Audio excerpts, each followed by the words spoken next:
Good morning, YouTube. It's CJ with Vision Hardscapes coming back at you this morning. It is another rainy day in Buffalo. Same thing yesterday. We got rained out yesterday. We're trying to build this another raised patio.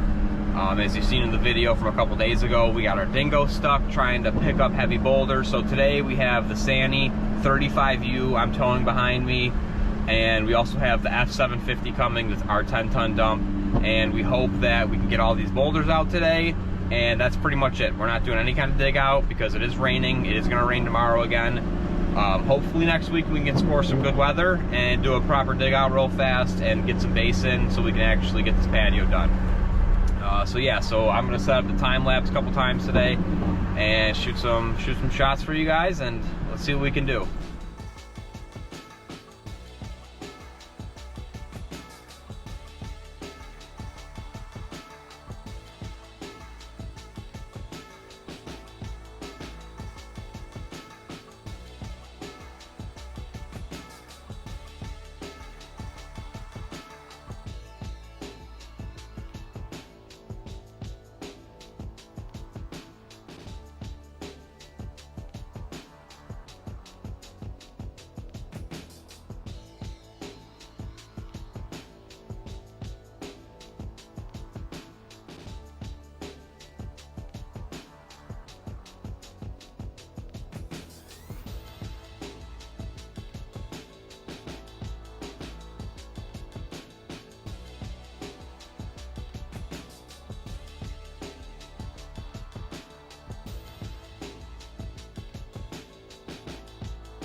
right, we are back. A little bit of a quicker day today, so we got all those boulders out as you've seen in the time lapse, and we are taking the Sani 35U off the job site because we will not need it anymore. We are going to do the dig out with our Toro Dingo and the John Deere 325. So those boulders came out pretty easy. Everything went smooth, you know, as soon as you have the right equipment in there. We're going to go dump those boulders, and that's pretty much it for today's video.